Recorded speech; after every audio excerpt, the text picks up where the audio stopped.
Howdy, everybody. Red Lane Cowboy with another milepost music here. Hey, I was just thinking, back when I was a kid, when we were out traveling to Nana's house and going on trips, camping and whatnot, you're on the highway, and we used to have to entertain ourselves by playing games. I Spy with My Little Eye, or Slug Bug, or whatever. All kinds of different little things. Something with license plates, I forget. But if you go by a truck stop these days, you can get these little books, the Emergency Response Guidebook to Hazardous Materials.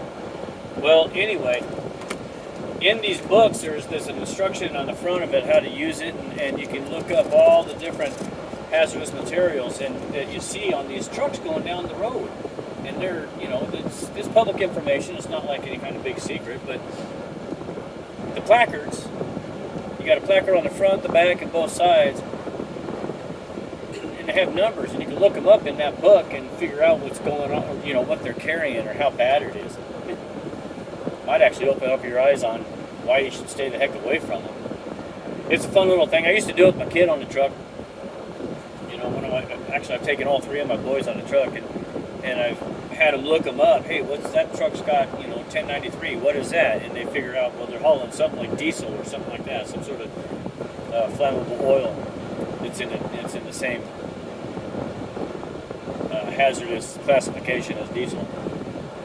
Or you got the skull and crossbones, or the acidic placard, or anything like that. And you figure out that, wow, there's some pretty serious stuff that they're hauling down the road. Stuff that could cause a lot of damage to either the environment, or people, or property, or the road itself. So that'd be a lot of fun to do. It'd be, I don't know so much about fun, but interesting. To figure out what people are hauling and what direction it's going. Hey, man, is all this stuff going toward my house? Better think twice. That was just a little sidebar, a little snippet of something I thought about earlier. Oh, you just hush yourself.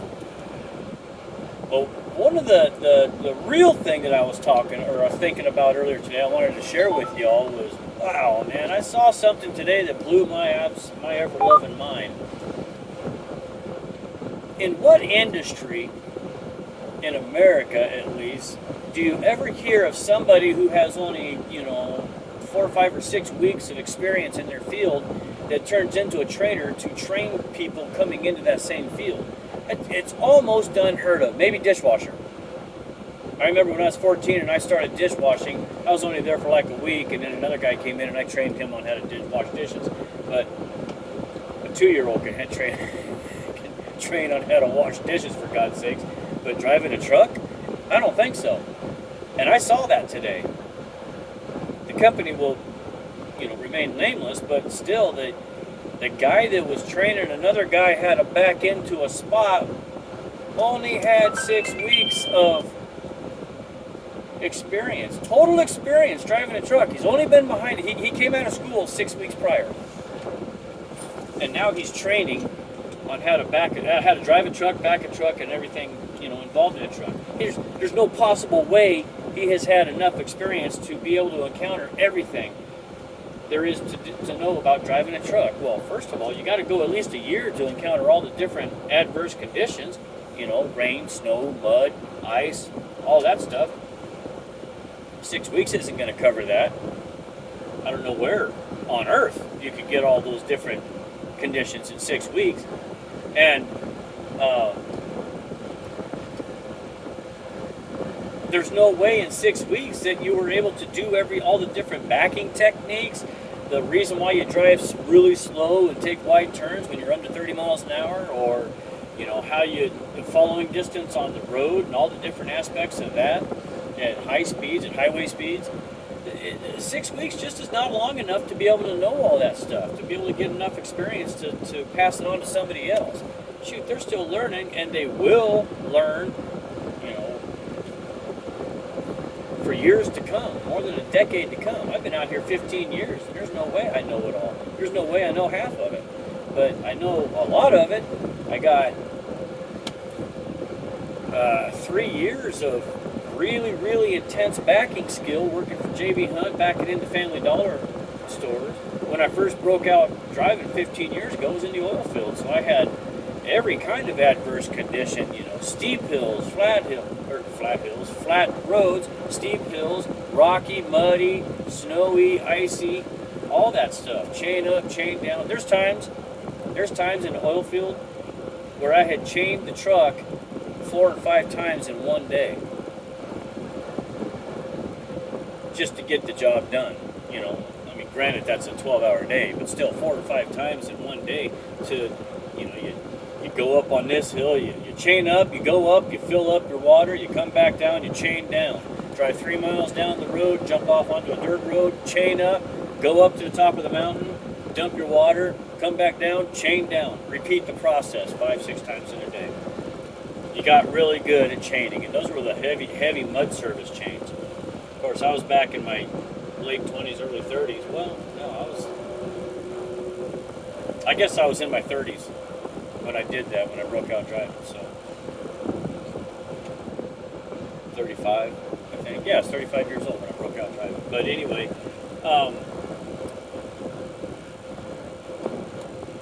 yeah, the experience level has to be a lot more than 6 weeks. It's so dangerous to put somebody behind the wheel of a truck and have them be trained by somebody who has, for all intents and purposes, never been behind the wheel of a truck. Because it's the blind leading the blind. It's ridiculous to do so. So it just kind of puts me on high alert whenever I see that particular company.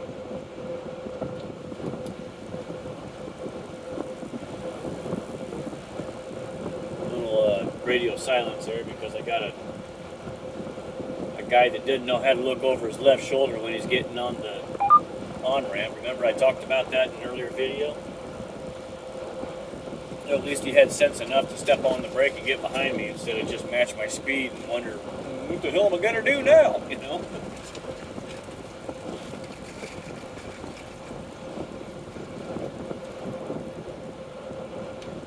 So, anyway, yeah, those people, I wish them nothing but the best, and I hope they really, are able to drive that truck and get better and better at it without incident. But I'm gonna almost guarantee they have an incident.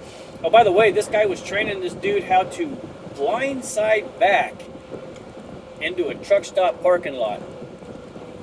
That's probably one of the dumbest things you can do. Now, a lot of Petro and TA truck stops have their parking set up to where you have to do a blindside back because they have them at an angle, at the wrong direction. So they kind of force you. Well, I just avoid those truck stops. Every time I back into a truck stop parking lot, it's a 90-degree alley dock back every time, 100% of the time. If I can't do it, I gotta get down the road to where I can do it. And I always make sure that I have enough room or enough hours on my clock to where I can make it down the road. I bet if that guy puts his phone down, he could drive that truck a little better. Freaking jackwagon, gee whiz. Hope the best for you, brother. But yeah, 90-degree alley dock back. It's the easiest one to do. It's the most effective one to do. And if you do the same one every time, they get proficient almost to perfection at it. So I hit the parking spot just about every time. Sometimes I got to pull up if I'm really tired and I misjudge it. We all do that. This time I'll get over because I have plenty of time to get over. Big old line of cars coming onto the freeway. Welcome to the fast lane, folks. Yeah, that's I don't even know what you would call it. I don't want to call it stupid to do that. I mean, it is what it is. People, they're doing the best they can to come out and train these folks. But when you got a workforce that don't want to work, I should say when you got a population that doesn't want to work, and you can't get anybody to go to work and do a decent job and make an honorable dollar, well, it's hard to find good help. So I guess they got to do what they got to do. But I'll be darned if I work for a company that does something like that. The boss needs to get out there and train if they don't have enough people to train.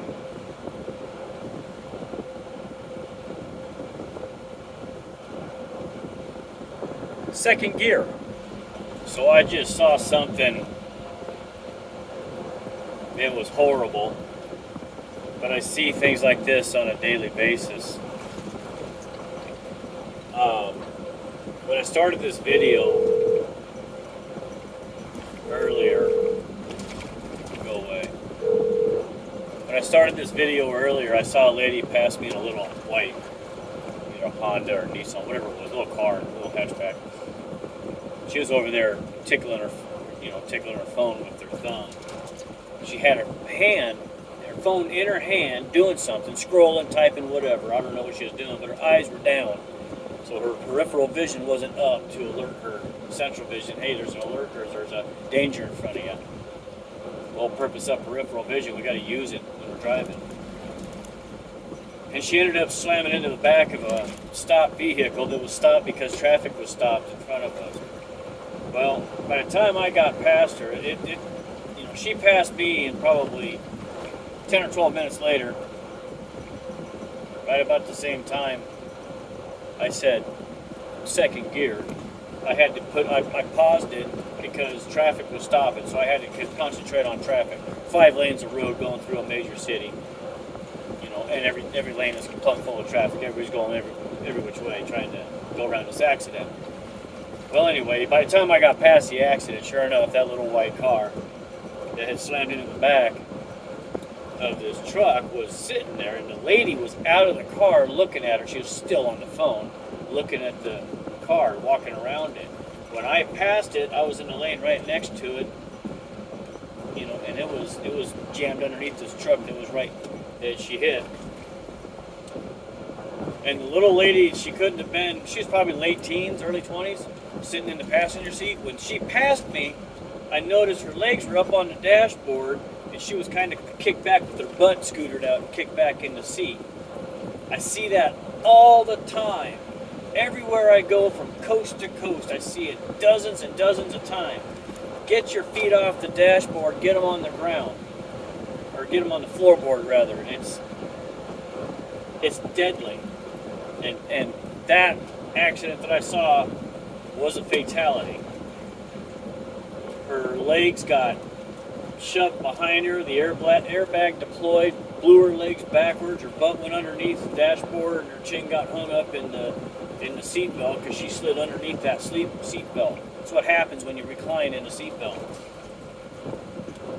So, a needless death. And it's horrific. Everybody's got to see that, as they're driving by. She's got to deal with it for the rest of her life. The lady that died, her family's got to deal with that. Why? Because somebody felt it important to either send a text, type a text, or read something on Facebook or whatever on her phone. If she put that damn phone down and kept her eyes up front, she could figure out, hey, traffic stopped in front of me, and step on the damn brake. I get passionate about this. It pisses me off. A lot of people die needlessly because some jackass has to have a phone in their hand when they're driving down the stinking road. Mount your phone. Like I said earlier, I'm not against phone use while you're driving. Just be smart. Look, both of my hands are on the steering wheel. I'm talking to you guys on the cell phone. There's 4 cars in front of me, the semi-truck. There's a guy on my left lane coming up beside me. I can see all this stuff because my peripheral vision's up, and it's obvious. I'm maintaining, following distance. Right now, it's forever in front of me. I mean, all the dangers that are around me, I can see and be aware of at the same time as I'm talking to you guys and making this video. It's not that damn hard. It's like talking to somebody that's sitting here in the passenger seat. Oh, I get so angry when I see that kind of stuff. It's sad because, I have kids. My wife and I raised 7 kids together.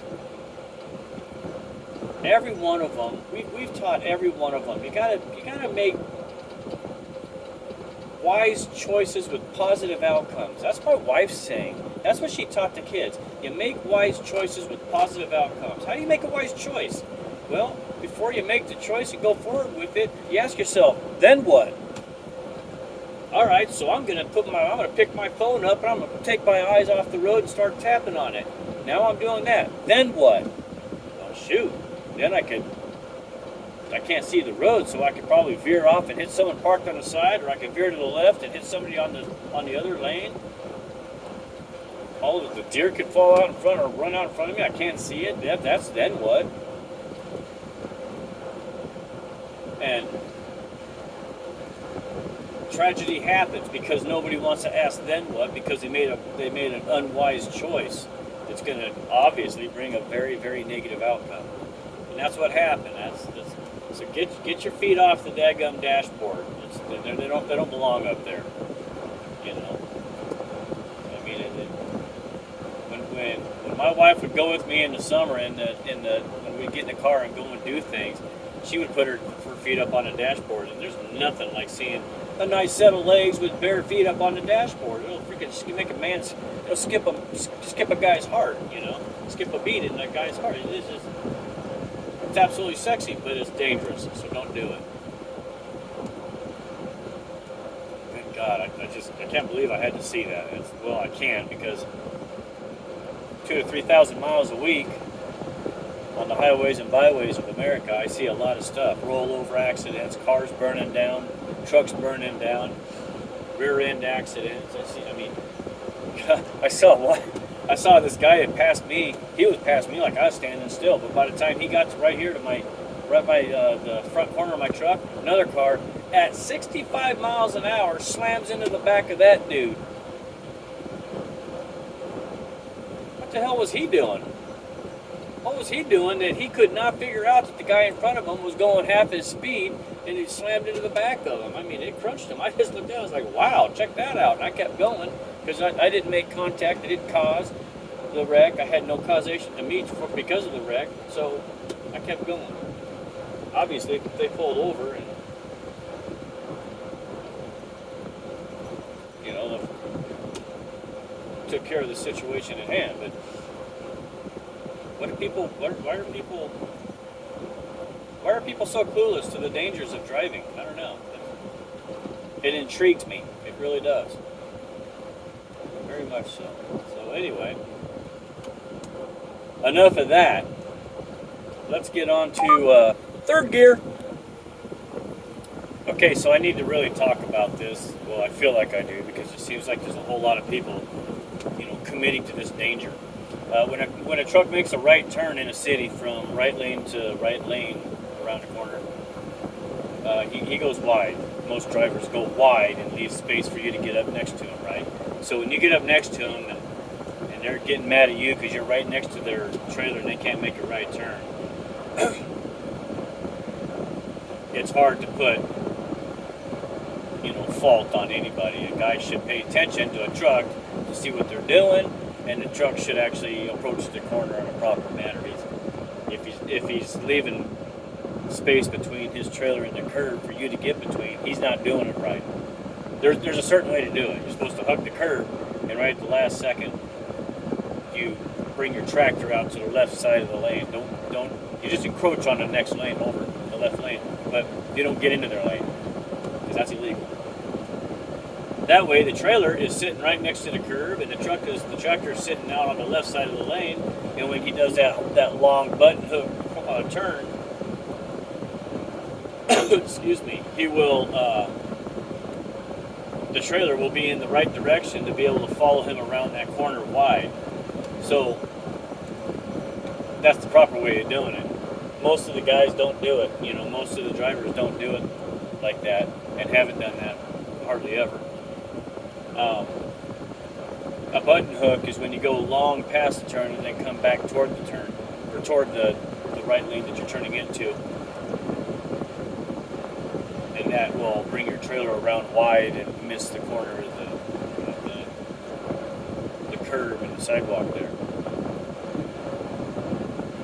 So don't jump up there beside a truck right off the bat. Look at his blinkers, see if his turn indicators, his right turn indicators are saying, hey, I'm going to turn right. And then if they are, then stay back a little bit and give them plenty of room, because it doesn't take much to get around the corner. And then don't get, if you do get up there and the truck driver loses his mind on you, well, take it like a grain of salt. The guy's had a hard day probably, and he's making mistakes to allow you to get up beside him. So it's nothing to get angry and lose your temper over. So anyway, just a little short snippet, more like a little education. I hope you get a little something out of it. Keep your feet off the dashboard. Keep your dadgum phone mounted. And pay attention to truck drivers when they're going, slow in the city around right corners and stuff. Right-hand turns and corners and stuff. So anyway, that's all I got for today. You guys have a good time. I wish you nothing but the best, and God bless. We'll talk to you later. Thanks for watching.